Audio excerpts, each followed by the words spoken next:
ते नेहमी पाठीशी असावेत असं नेहमी वाटतं, त्यांच्यासारखं जगायला यावं असं वाटतं. आता तेच स्वतः म्हणतं की जगा, फिरा आणि मजा करा. आणि तसंच कायचा सिनेमा आहे, किती आनंदी वाटतं आज तुम्हाला इकडे येऊन तुम्ही सिनेमा ओले आले प्रेझेंट करा.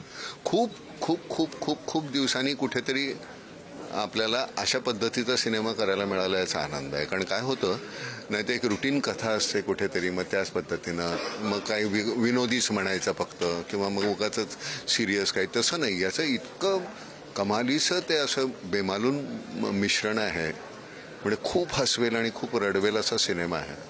आणि खूप करताना आनंद झाला. पण पुन्हा पुन्हा नव्यानं बघितल्यानंतर सुद्धा, आता मी किती वेळ पाहिलं आहे, डबिंग नंतर सुद्धा मी पाहिलेलं, पण सतत ते म्हणे हुंदके येतातच. म्हणजे मी थिएटरमधून तुम्ही बाहेर जाताना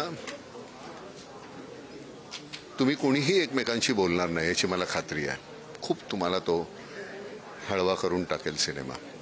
फार छान केले, दिग्दर्शन छान, कथा छान, सिद्धार्थांनी आणि सायलीने इतकं गोड कामं केलेली आहेत. आणि तीच मजा असते ना, की सगळ्यांची कामं छान झाली आहेत. कोणी एकाचंच कौतुक असेल की मग त्यावेळी समजायचं की सिनेमा वाईट झाला आहे. सगळेजण इतके छान केले. सिद्धूने फार गोड काम केले. काही वर्षानं, अजून काही दिवसानं तू बघतो, तो पोरगा इतका गोड, मोठा, छान, त्याची प्रगल्भ होत जाईल तो. सायली सुद्धा आमची आज नाही आहे, मला कंटाळा आला, गोड आहे ती. ती म्हणजे अशी बुडकुलं म्हणतो मी तिला. फार छान मुलगी आहे. तू बघ हा सिनेमा. मी खात्रीनं सांगतो की तू गेला बाजार 3 ते 4 वेळ पाहशील हा सिनेमा. पोट नाही भरणार तुझं. नव्यानं एक तर ह्या पद्धतीने मी कधी परफॉर्म करत नाही. ते तुम्हाला अपॅरेंटली तुला ते स्लॅपस्टिक वाटेल, पण जसं तुला लाईफ इज ब्युटिफुल होतं बघ, तो सिनेमा पाहताना मी तो वारंवार तो सिनेमा पाहतो. कुठेतरी त्याचा एक म्हणजे परफॉर्म करत असताना तुम्हाला ही पद्धत आहे का, ही स्टाईल आहे का, असं म्हणेपर्यंत बदलतं काहीतरी, मग पुन्हा काहीतरी बदलतं. आणि मग एकदा ते तुमचा ठाव घेतला की त्याच्यानंतर तुम्हाला मग सोडत नाही तो रे सिनेमा. असा म्हणजे पकडून असा ठेवतो तो, आणि आपण असे डोळे वाहत राहतात. फार सुंदर झालं, मस्त. तुम्ही आता सिद्धू आणि सायलीचं कौतुक केलं, पण किती आनंद तुम्हाला वाटत असेल जेव्हा असे कलाकार, नव्या पिढीचे कलाकार तितक्या ताकदीने कॅमेरासमोरून काम करतात आणि कॉन्फिडेंटली काम करतात. अरे नव्या पिढीतली खूपशी मंडळी, म्हणजे 80% मुलं मुली इतक्या गोड काम करतात. गंमत कशी असते, कथावस्तू काय आहे त्याच्यावर सरते. शेवटी तुम्ही आराखडा कुठला बिल्डिंगचा आहे त्याच्यानंतर, नाही तर मग ती त्याच साच्यामधली बिल्डिंग तुम्ही बांधणार असाल तर त्यात काय, मग ते बिचारे ते वाया जातात. तिथे काहीतरी वेगळं असेल आणि वेगळ्या पद्धतीनं तुम्ही ते वापरणार असाल. सरते शेवटी आम्ही नटमंडळी रॉ मटेरियल असतो. तुम्ही दिग्दर्शक आणि लेखक म्हणून तुम्ही काय देता नवीन, त्याच्यावर आमचं नवीनपणा अवलंबून आहे. नाही तर आम्ही काय, नट म्हणून आमच्याकडे सगळंच असायला पाहिजे. तर ते वापरण्याची तुमची क्षमता पाहिजे, ताकद पाहिजे, तर मग मजा येते. आणि हा दिग्दर्शक फार गोड आहे, विपुल मेहता. हा गाणी छान सुंदर दिलं आहे. आमचा रश्मीन मजिठिया जो प्रोड्युसर आहे, मराठी सिनेमामध्ये आपल्याला सगळं टाकटुकीनं सगळा संसार करावा लागतो. पण त्यांनी कुठल्याही गोष्टीची अशी नाही, आता हे नाही, इथे खर्च जास्त होता, हे नाही, अगदी मुक्त असते.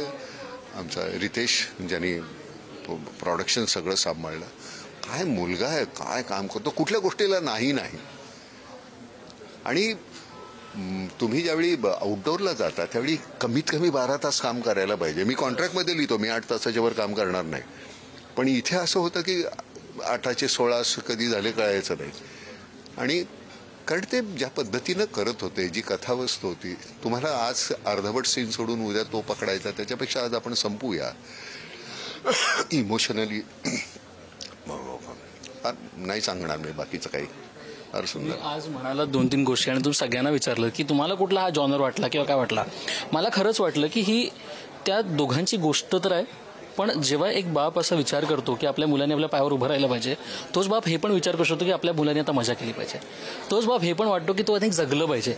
या सगळ्या अवतीभोवती नाही, जगलं तर पाहिजेच. काय होतंय ह्या सगळ्या धबडग्यामध्ये, मी त्या दिवशी दिल्लीला गेलो होतो आणि मला त्या सगळ्या त्या कुठल्या चॅनल्समध्ये मी इंटरव्ह्यूज होते माझे, वॅक्सिन मोर्चा संदर्भात गेलो होतो त्यावेळी.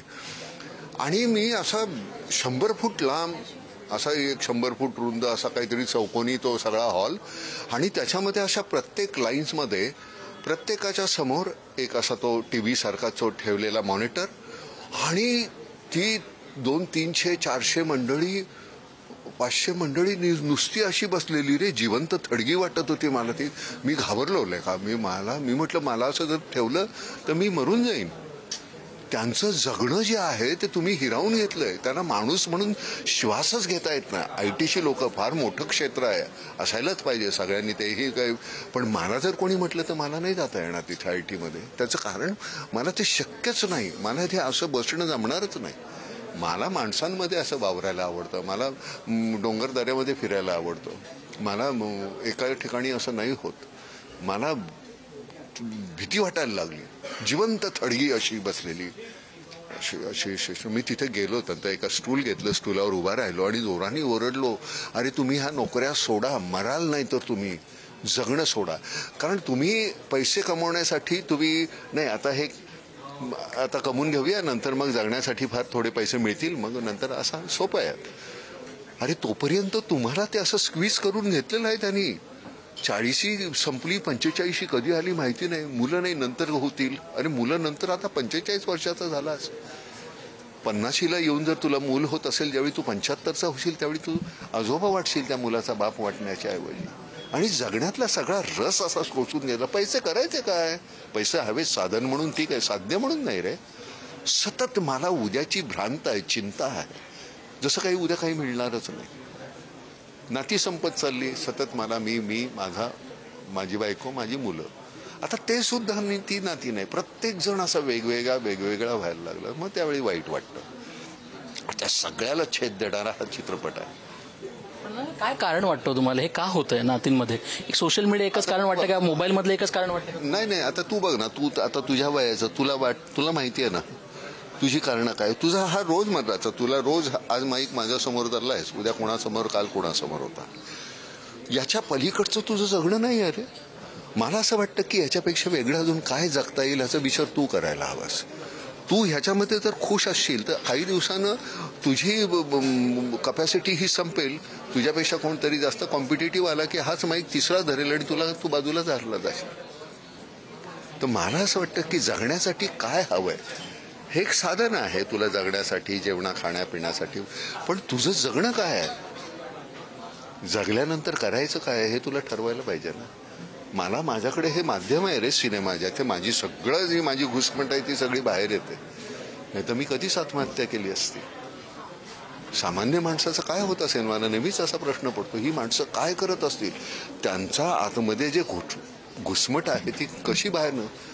वय आता तुमच्या 40, 38, 40, 45 मध्ये हार्ट अटॅक यायला लागले. मला भीती वाटते. पण त्या दिवशी श्रेयस दादाचं नाही, श्रेयसशी बोललो मी काल, दीप्तीशी पण बोललो. श्रेयस बरा आहे, पण स्ट्रेस कशासाठी इतका. मी आमचे सगळं घर मिळून एक 250 नाही 250 स्क्वेअर फीटचं होतं.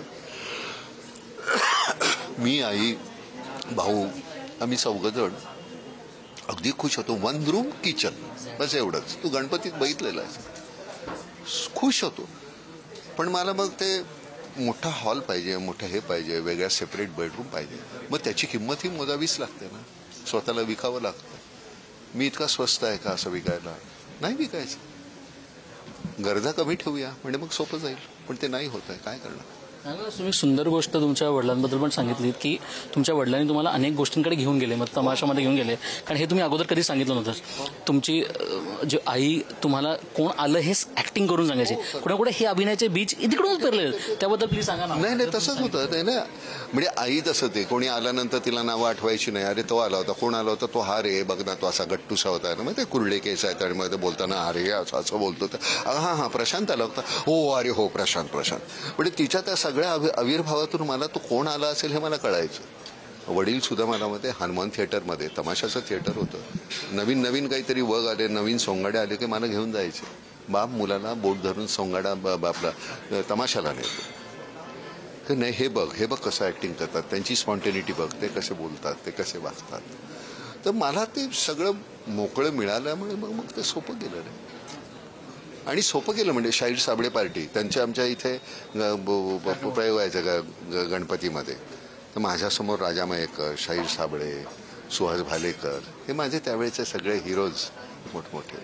काय काम करायचं, काय शाहीर गायला लागल्यानंतर असं अगदी आपण असं व्हायचं. पोवाडे गायला लागल्यानंतर काय जय जय महाराष्ट्र शाहिरांशिवाय दुसरं कोणी गाऊच नाही. आणि स्वतः गळ्यामध्ये ढोलकी आणि ज्या पद्धतीनं खरा शाहीर मी असा तो पाहिला. अमर शेख शाहीर.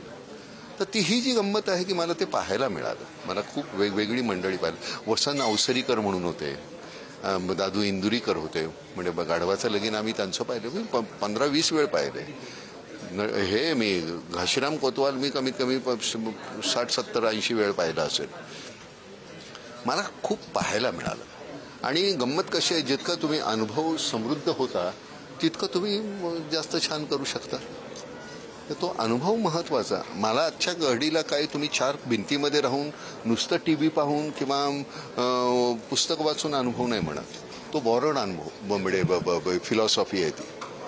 अनुभव आहे तर तुम्हाला तिथे जायचं, तिथे पाहायचं, तिथं ज्यावेळी तुम्हाला मिळतो तो अनुभव तुम्ही त्याच्यातून. उद्या मला सनी देओलला उद्या 4 दिवस बुकेलेला माणसाचा रोल करायला सांगितला किंवा अजून कोणाला, आता त्या बिचाऱ्याला माहिती नाही भूक काय आहे.